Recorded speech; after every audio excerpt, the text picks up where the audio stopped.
এবছর বৃষ্টির পরিমাণ কিন্তু অনেক বেশি। লাগাতার একটানা প্রায় ১.৫-২ মাস ধরে বৃষ্টি হয়ে চলেছে, একদম থামার নাম নেই। তো এইরকম এত বৃষ্টির মধ্যেও কিন্তু পরিচর্যা আমাদের চালিয়ে যেতে হবে ড্রাগন বাগানে। তো কি করতে হবে আমাদের এই আগস্ট মাসে, ড্রাগন বাগানে কী ধরনের পরিচর্যা প্রয়োজন, ডিটেলসে জানতে গেলে কিন্তু আজকে ভিডিও অবশ্যই দেখবেন। আমি কিন্তু আজকে বলে দেব যে এই বৃষ্টি, এত বৃষ্টি হলেও আপনারা ড্রাগন বাগানে মিনিমাম কোন পরিচর্যাটা আপনাদের করতে হবে সব ডিটেলসে কিন্তু বলে দেবো। নমস্কার, আমি অর্ঘ আর আপনি দেখছেন রিয়েল ফ্রেন্ডস বেঙ্গলি। চলুন শুরু করা যাক। অন্যান্য বছরের তুলনায় এবছরে কিন্তু অনেক বেশি পরিমাণে বৃষ্টি হচ্ছে অনেক দিন ধরে। একদম সেই গরমের পরে পরেই একদম শুরু হয়েছে, আর এখনও পর্যন্ত একটানা বৃষ্টি হয়ে চলেছে। দেখতেই পাচ্ছেন চারিদিকে শুধু জল আর জল, বৃষ্টি কিন্তু বন্ধ হচ্ছে না। আর সেই বৃষ্টির ফাঁকেই কিন্তু আমি ভিডিও তৈরি করে রাখছি। তো বুঝতেই পারছেন আজকে কি বিষয় বলবো। তো এত বৃষ্টির মধ্যে কি পরিচর্যা করতে বলুন তো আপনাদের। এত বৃষ্টির মধ্যে পরিচর্যা, একটাই পরিচর্যা আপনারা করবেন যদি কন্টিনিউ বৃষ্টি একদম থামছে না, একটা স্প্রে পর্যন্ত করার মতো সুযোগ নেই, তাহলে কি করবেন? তাহলে ড্রাগন বাগানে এই গোটা মাসে শুধু মাত্র যে ডালগুলোতে ফাঙ্গাস ইফেক্টেড হবে সেই ডালগুলো শুধু কেটে পরিষ্কার করে রাখুন, যতটা সম্ভব পরিষ্কার করে রাখবেন। তাহলে কি হবে? তাহলে আপনার ড্রাগন বাগানে অন্তত কিছুটা হলেও উপকার হবে, রোগ কম হবে। বুঝতেই পারছেন। তাহলে আমি আপনাদের কিন্তু একটা জিনিস বলে দিলাম যে যদি অতিরিক্ত বৃষ্টি হয়, প্রচুর বৃষ্টি, বৃষ্টি হয়তো বন্ধই হচ্ছে না, সারাক্ষণ বৃষ্টি হতে চলেছে এরকম এবছরের মতো, তাহলে কিন্তু আপনাদের পরিচর্যা কিছুই করার নেই, একদম কিচ্ছু করতে হবে না। শুধুমাত্র ফাঙ্গাসের ডাল কাটুন, শুধু ফাঙ্গাসের ডাল কেটে রাখুন, গাছকে যতটা সম্ভব রোগমুক্ত রাখার চেষ্টা করুন, তাছাড়া আর কিচ্ছু করার নেই। আর যদি পরিবেশ হয় আপনার, হয়তো দেখা যাচ্ছে ২ দিন ৩ দিন করে গ্যাপ দিচ্ছে, সেরকম গ্যাপ যদি থাকে তাহলে আপনারা কিন্তু একটু আধটু খাবারও ইউজ করতে পারেন। দেখা যাচ্ছে ১ সপ্তাহ গ্যাপ আছে, তাহলে আপনারা খোল জল ইউজ করতে পারেন। আর গ্যাপ ছাড়াও যদি একদম প্রপারলি এ মাসে ট্রিটমেন্ট করতে হয় তাহলে কিন্তু এ মাসে হার্ড ফার্টিলাইজিং করতে হবে। তো আমি বলবো না, এবার জানি আমি সমস্ত এরিয়াতে বৃষ্টি হচ্ছে, তো হার্ড ফার্টিলাইজিংয়ের কথা আমি বলছি না। তো আপনারা কিন্তু হার্ড ফার্টিলাইজিং না করলেও আপনারা কিন্তু নর্মালি সুযোগ পেলে অন্তত খোল জলটা দিন। খোল জলটা মানে কি, সর্ষে খোল ভিজানো জল অন্তত 10 দিনে একবার করে দেওয়ার চেষ্টা করুন। মানে আমি জানি হয়তো সম্ভব নয়, প্রচুর বৃষ্টি হচ্ছে, হয়তো এই 10 দিনে হয়তো বৃষ্টি বন্ধ হবে না, কিন্তু তবুও আপনারা কিন্তু চেষ্টা করবেন একটু কিছু খাবার দেওয়ার। কারণ এই সময় কিন্তু খাবারের প্রয়োজন। কেন প্রয়োজন আমি বলছি, এই যে দেখতে পাচ্ছেন প্রত্যেকটা গাছে এবার কিন্তু প্রচুর পরিমাণে কুঁড়ি আসছে, প্রচুর পরিমাণে কুঁড়ি আসছে, তার সঙ্গে কিন্তু লাগাতার ফল হয়ে চলেছে। তো আমার আগে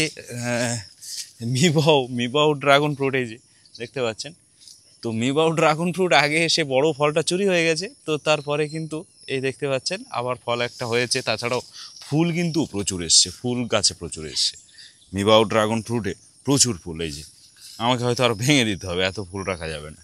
আর যদি ওয়েদার ভালো থাকে তাহলে আপনারা মাটিতে খোল জল ছাড়াও কিন্তু আপনারা এই সময় ওয়েস্ট ডিকম্পোজার দিতে পারেন, ওয়েস্ট ডিকম্পোজার স্প্রে করতে পারেন। কারণ বুঝতেই পারছেন গাছে প্রচুর ফাঙ্গাস, প্রচুর রোগ, গাছে মাটিতে সব জায়গাতেই কিন্তু এখন রোগ হওয়ার সম্ভাবনা। তো সেই কারণে আপনারা কিন্তু অবশ্যই ইউজ করতে পারেন, ট্রাইকোডার্মা ইউজ করতে পারেন, বা আপনারা যদি খুব ফাঙ্গাস থাকে তাহলে কপার অক্সিক্লোরাইড ফাঙ্গিসাইড, কপারযুক্ত ফাঙ্গিসাইড অর্থাৎ কপার ফাঙ্গিসাইড যেটাকে বলা হয়।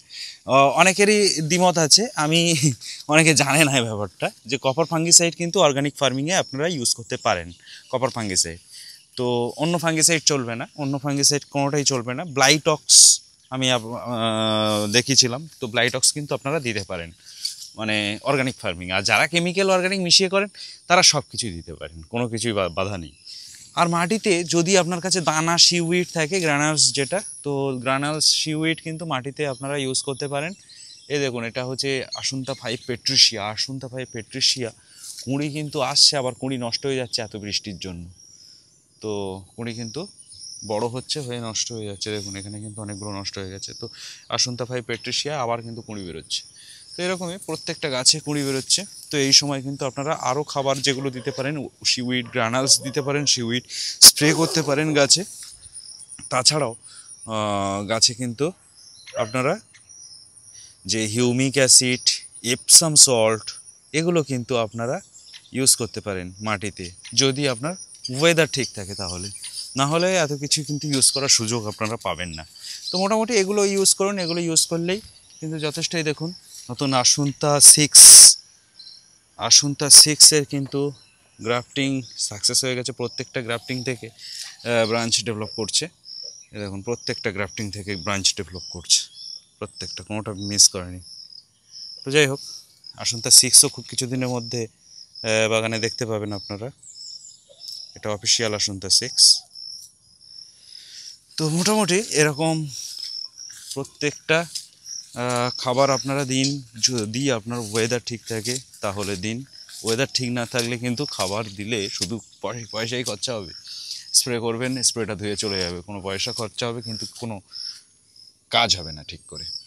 বৃষ্টি যেমন লাগাতার হচ্ছে, সেরকম আমার চ্যানেলেও কিন্তু লাগাতার বিভিন্ন ড্রাগন ফলের ভ্যারাইটির রিভিউ ভিডিও আসছে, অর্থাৎ র্যাফ্লেক্টোমিটারের টেস্ট রিভিউ আসছে বা সুইটনেস মেপে আপনাদের দেখাচ্ছি। তো এই ভিডিওগুলো দেখে আপনারা বুঝতে পারছেন প্রায় আমার মাধ্যমে 100 বা তার বেশি ড্রাগন ফলের ভ্যারাইটি কিন্তু অবশ্যই আপনারা কালেকশন করতে পারবেন।